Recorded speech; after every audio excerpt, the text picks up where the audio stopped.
worse when he said, "Why's your nose bent?" I said I broke it years ago and I kind of take offence.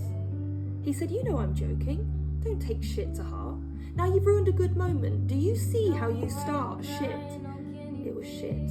So much of it was shit. But I set that all aside to chase the highs like an addict.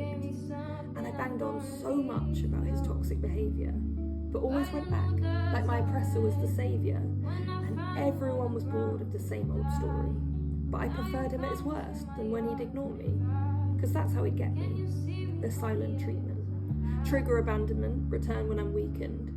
And he'd never say sorry, at least not at the start. And we couldn't address it. The past is the past, except if it was me. "You had a date with my friend. A week before I met you, an argument we'd never end. And of course, no one got me, least of all liked me.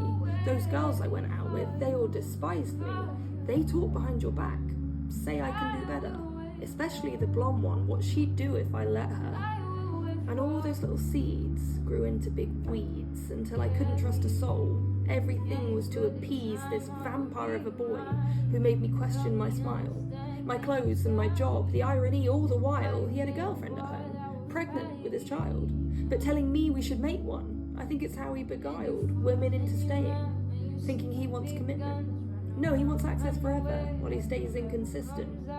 You know, he once heard my poems and asked for credit for the wisdom. Said I wouldn't be this strong now if I wasn't his victim. And whilst he wasn't wrong, I just laughed. It was fitting that a parasite would boast when their old host starts winning.